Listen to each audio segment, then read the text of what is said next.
The autumn rain fell softly on the windows of Clarence House, as King Charles III sat alone in his private study, surrounded by decades of correspondence that few had ever seen. At 76 years old, the weight of a secret he had carried for most of his adult life pressed heavily on his shoulders. The leather-bound journal before him contained words he had written in his 20s, words that would soon shake the very foundations of how the world viewed the British monarchy. It was November 2024, and Charles had made a decision that would alter the course of royal history forever. After years of careful consideration and mounting pressure from his own conscience, he was ready to reveal a truth that he had kept hidden since before he became Prince of Wales. This wasn't about his previous marriages, his relationship with Camilla, or any of the scandals that had filled tabloid headlines over the years. This was something far deeper, something that challenged the very nature of what it meant to be royal in the modern world. The story began in 1975 when a young Prince Charles, then just 27 years old, found himself questioning everything he had been taught about duty, privilege, and the role of the monarchy. While the public saw a dutiful heir attending royal engagements and fulfilling his obligations, behind closed doors, Charles was experiencing a profound crisis of faith that would shape the rest of his life. During a private retreat to Scotland, away from the watchful eyes of the press and palace staff, Charles had encountered something that changed his perspective forever. He had been walking alone through the Highlands, seeking solitude and clarity about his future role, when he stumbled upon a small cottage where an elderly man lived in complete poverty. The man, unaware of Charles's identity, invited him in for tea and shared stories of his struggles to make ends meet, his worries about his sick wife, and his fears about losing their home. What struck Charles most profoundly was not just the man's poverty, but his dignity, his wisdom, and his genuine contentment despite having so little. The contrast between this man's authentic happiness and Charles's own gilded cage of royal duty created a moment of clarity that would haunt him for decades. That night, in his journal, Charles wrote words that he never imagined he would one day share with the world. I wonder if the greatest service I could provide to Britain would be to show them that happiness and worth come not from titles or wealth, but from genuine human connection and purpose. Over the following months, Charles began secretly documenting his growing doubts about the monarchy's relevance in modern society. He questioned whether the vast wealth of the royal family was justified when so many Britons struggled with basic needs. He wondered if the ceremonial aspects of royalty had become empty theater that distracted from real issues facing the nation. Most shocking of all, he began to consider whether the hereditary system of monarchy was fundamentally unfair and outdated. These thoughts were revolutionary for someone born into the most famous royal family in the world. Charles knew that expressing such views publicly would create a constitutional crisis and potentially destroy the monarchy itself. So he buried these feelings deep, continuing to play his role as the dutiful heir while privately wrestling with questions that had no easy answers. The secret grew heavier as Charles married Diana and started a family. He watched his sons grow up in the same system he had begun to question, seeing how the pressure and scrutiny affected them. Diana's tragic death in 1997 only intensified his doubts about whether the royal lifestyle was worth the human cost it seemed to exact on those caught within it. As the years passed, Charles threw himself into charitable work, environmental activism, and social causes, finding some peace in using his position to help others. But the fundamental questions remained unanswered. He began to see his work not as royal duty, but as a way to justify the privilege he had been born into. Every speech he gave, every charity he supported, every cause he championed was, in part, an attempt to balance the scales of an inheritance he wasn't sure he deserved. The death of Queen Elizabeth II in September 2022 brought these long-suppressed feelings rushing back to the surface.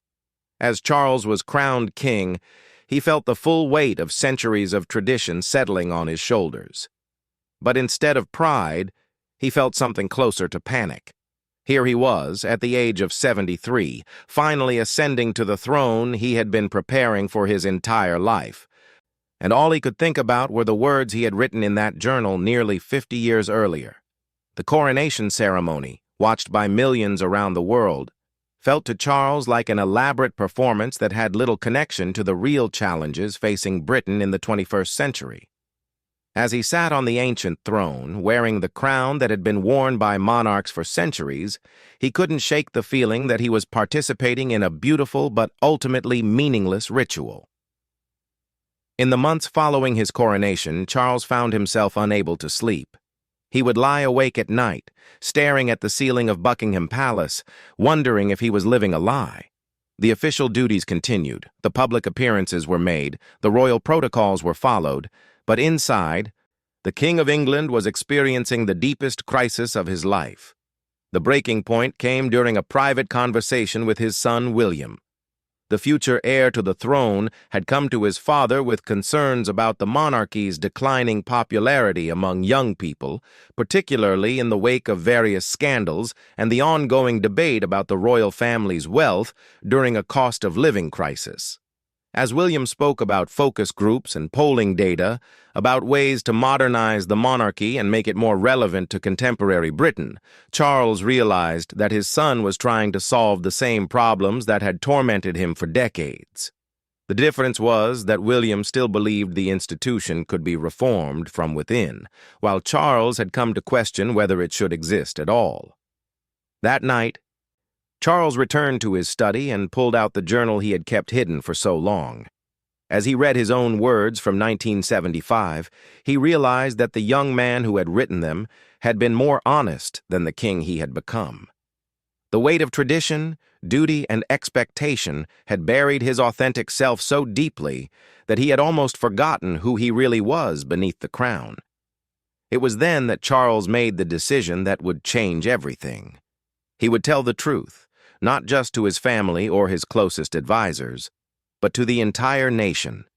He would share the doubts, the questions, and the crisis of conscience that had defined his private life for nearly half a century. He would admit that the King of England wasn't sure the monarchy should continue to exist in its current form. The decision terrified him, but for the first time in years it also brought him a sense of peace. After decades of living with a secret that had grown heavier with each passing year, he was finally ready to be honest about who he really was and what he really believed.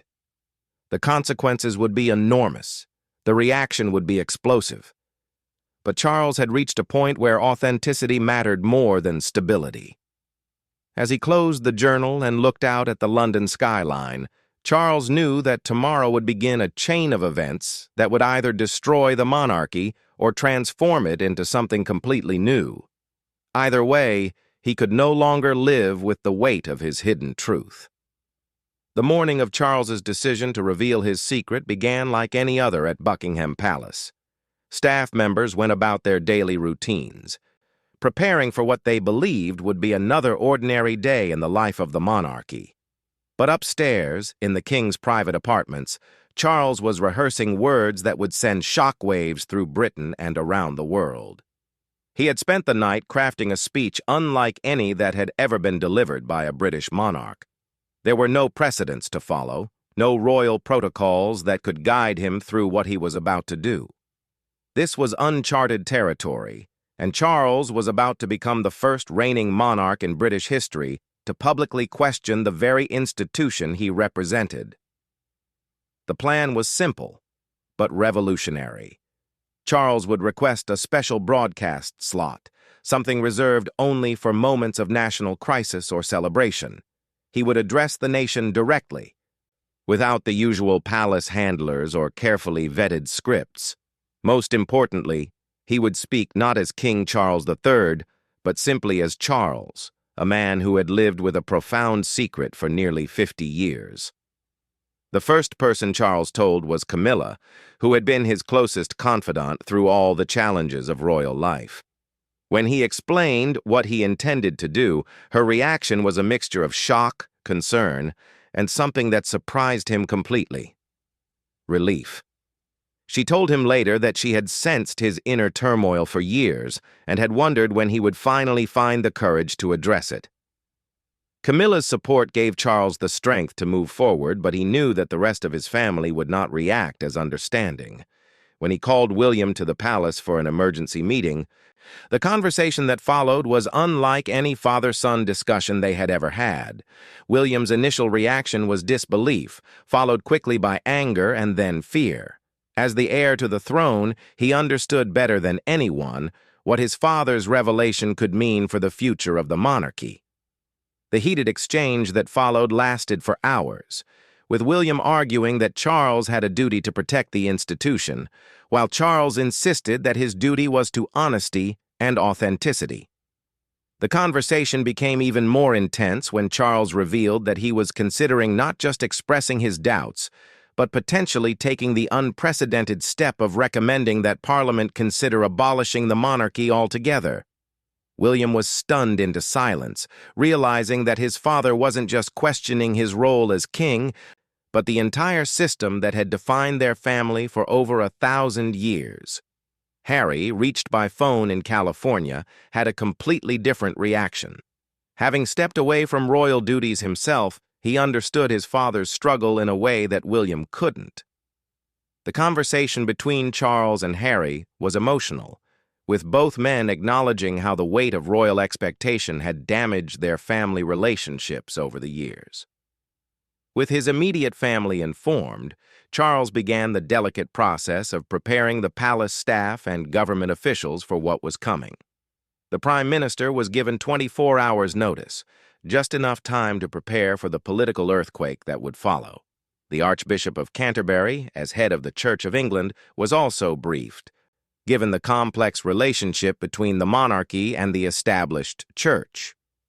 The reactions from these key figures ranged from shock to panic to surprisingly quiet admiration for Charles's courage. The Prime Minister, while deeply concerned about the constitutional implications, privately admitted that he had long wondered how the monarchy would adapt to the modern world.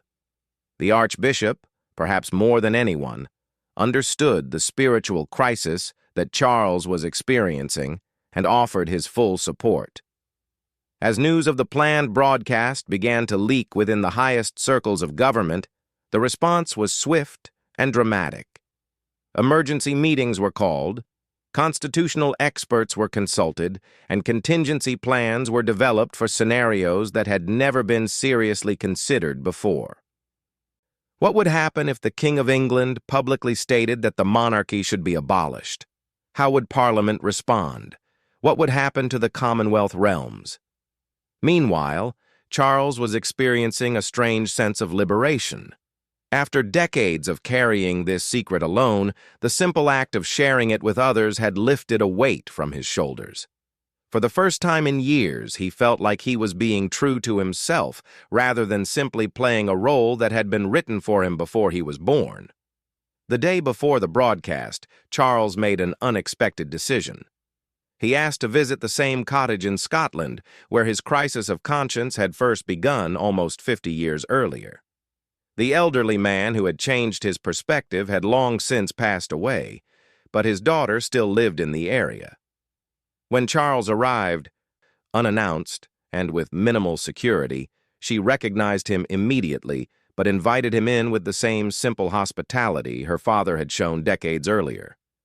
During their conversation, Charles told her about her father's impact on his life, how a simple act of kindness and honesty had planted seeds of doubt that had grown into a complete rethinking of his role and purpose. The woman listened quietly and then said something that surprised him. "My father always said that the measure of a person wasn't what they were born into, but what they chose to do with what they were given." Those words echoed in Charles's mind as he returned to London for what would be the most important speech of his life. The broadcast was scheduled for 8 o'clock in the evening, a time when maximum audience could be expected. Television networks around the world had been alerted that the king would be making a statement of constitutional significance. In the hours leading up to the broadcast, Buckingham Palace was in controlled chaos. Staff members, unaware of the specific content of Charles's speech, sensed that something unprecedented was about to happen. The usual careful choreography of royal communications had been set aside, replaced by an atmosphere of nervous anticipation. Charles spent the final hour before the broadcast alone in his study, reviewing the speech one last time. He had written it himself, without the help of speechwriters or communications experts. Every word came from his heart. Every sentence reflected decades of careful thought and painful self-examination. As the time approached, Charles changed out of his formal attire into a simple suit. He had decided that this speech would not be delivered by a monarch in ceremonial dress, but by a man speaking honestly about his deepest beliefs. When he walked into the broadcasting room, even the technical crew could sense that they were about to witness something historic. At exactly 8 o'clock, Charles looked directly into the camera and began to speak. His opening words were simple but earth-shattering. "Good evening. I am speaking to you tonight not as your king, but as a fellow citizen who has struggled for nearly 50 years with a question that I can no longer keep to myself. Does the monarchy, as it exists today, truly serve the best interests of our nation?" The silence that followed in living rooms across Britain was deafening. Television viewers sat transfixed as their king continued to speak with a level of honesty and vulnerability that no monarch had ever displayed publicly. He spoke about his doubts, his questions, and his long journey toward this moment of truth. Charles explained how his views had evolved over the decades, how he had watched the world change while the monarchy remained largely unchanged. He spoke about inequality, about the disconnect between royal wealth and public struggle, and about his growing belief that hereditary privilege was incompatible with true democracy. But perhaps most shocking of all, Charles announced that he was formally requesting Parliament to conduct a comprehensive review of the monarchy's role in modern Britain, with the option of abolishing the institution entirely if that was what the people wanted. He stated that he would fully support whatever decision emerged from this democratic process, even if it meant the end of a 1,000-year-old institution. As the speech concluded, Charles looked directly into the camera one final time and said, "I ask only that we have this conversation with honesty, compassion, and respect for one another.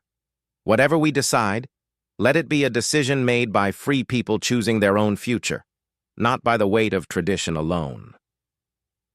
The broadcast ended, but across Britain the conversation was just beginning.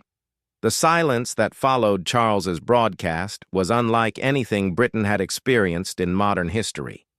For several minutes after the transmission ended, phones didn't ring, social media remained strangely quiet, and even the usually bustling streets of London seemed hushed.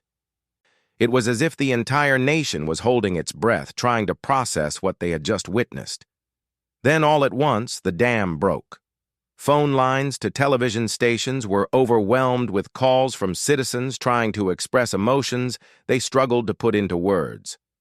Social media exploded with reactions ranging from shock and admiration to anger and confusion. News programs extended their broadcasts indefinitely as commentators struggled to analyze an event that had no historical precedent. The immediate reaction was as divided as Charles had expected, but the depth of emotion on all sides surprised even him. Those who supported his honesty praised his courage and called him the most authentic monarch in British history. Others felt betrayed, arguing that he had violated the sacred trust of his coronation oath and had no right to question an institution that predated him by centuries. International reaction was swift and intense. Commonwealth nations, whose own relationships with the British Crown had been evolving for decades, found themselves forced to confront questions they had been avoiding. Republican movements around the world hailed Charles as a visionary, while monarchists everywhere feared that his words could inspire similar questioning of their own royal families. Within the palace, the aftermath was chaotic but strangely peaceful. Staff members who had spent their careers serving an institution they sometimes questioned privately found themselves able to discuss their own doubts openly for the first time. Some resigned immediately, unable to serve a monarchy that its own head had called into question. Others felt more committed than ever, inspired by Charles's honesty and his commitment to democratic principles. The most dramatic reaction came from Parliament, which found itself facing a constitutional crisis unlike any in British history. Emergency sessions were called as members of all parties struggled to respond to a situation that no constitutional scholar had ever seriously contemplated. How does a democracy respond when its constitutional monarch requests that his own institution be put to a democratic vote? Prime Minister debates that had once focused on economic policy and international relations suddenly centered on the most fundamental questions about British identity and governance.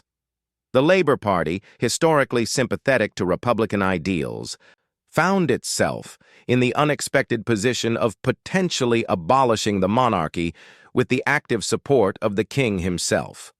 Conservative members, traditionally strong supporters of the crown, were torn between loyalty to Charles personally and their commitment to preserving royal tradition. William faced perhaps the most difficult position of all. As heir to a throne that might soon cease to exist, he had to decide whether to support his father's call for democratic choice or to defend the institution he had been raised to someday lead. His public statement, delivered 3 days after Charles's broadcast, was carefully worded but clearly supportive of his father's right to speak his conscience. Harry's response, delivered from California, was more emotional and direct. He spoke about the pressure he had felt as a member of the royal family and praised his father for having the courage to question a system that had caused pain to so many people, including their own family. His words added fuel to the global conversation about whether hereditary privilege had any place in the modern world. The most surprising developments came from ordinary citizens across Britain. In towns and cities throughout the country, spontaneous public meetings began forming where people gathered to discuss Charles's speech and its implications. These weren't organized protests or formal political gatherings, but informal conversations between neighbors who found themselves suddenly engaged with constitutional questions they had never seriously considered. Public opinion polls, conducted in the days following the broadcast, revealed a nation more divided than anyone had expected.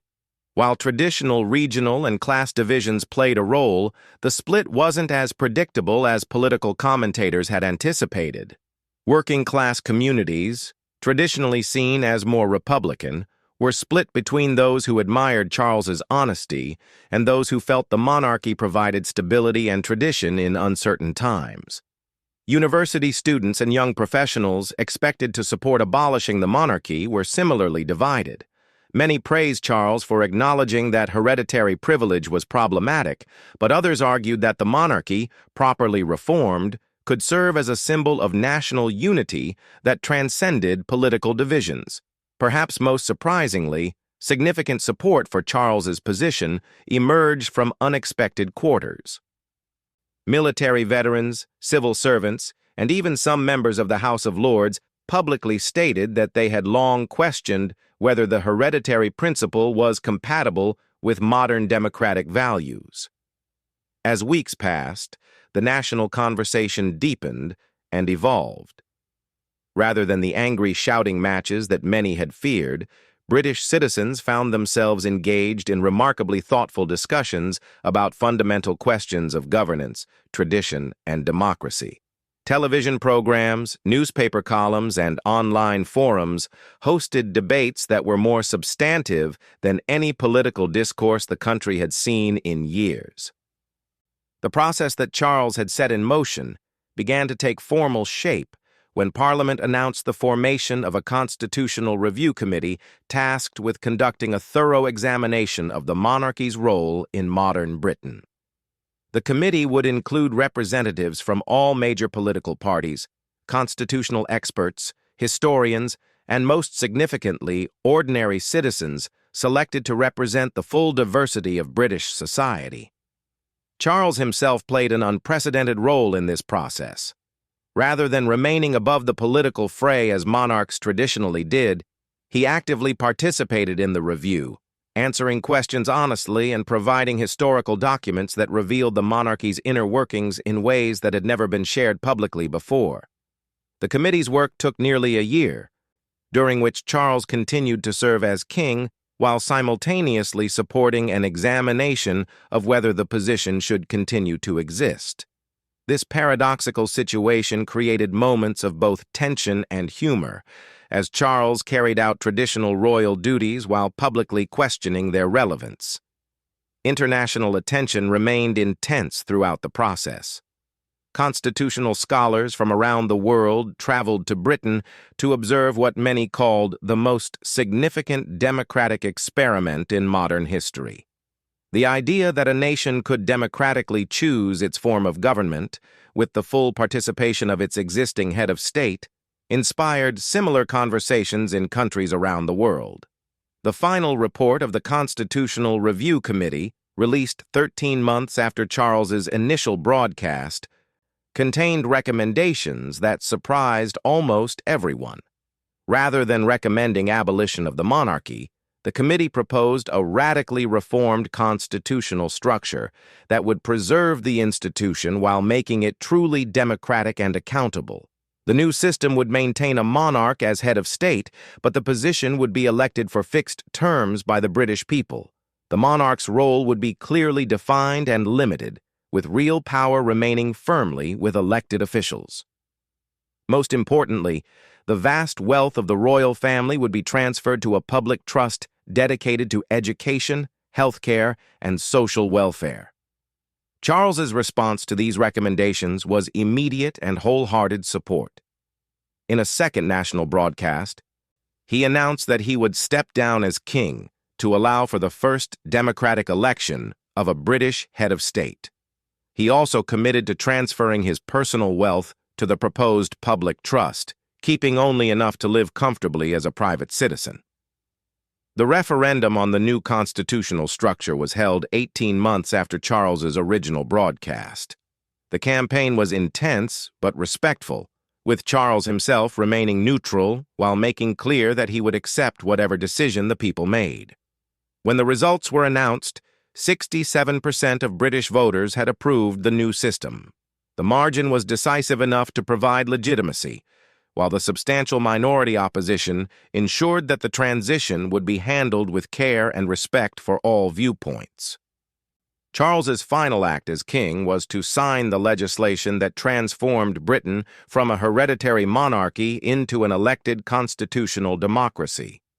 In his farewell speech, he spoke about the pride he felt in serving a nation brave enough to choose its own future and wise enough to do so peacefully and democratically. 6 months later, in Britain's first election for head of state, Charles received 43% of the vote, enough to win in a field of 7 candidates. The man who had questioned whether anyone should inherit power had become the first person in British history to earn the right to serve as head of state through the free choice of his fellow citizens. The transformation of Britain inspired similar democratic reforms around the world, proving that even the most ancient institutions could evolve when leaders had the courage to tell the truth and citizens had the wisdom to listen. Charles's 76-year-old admission had indeed left the nation in silence, but only for a moment before they found their voice and chose their own destiny.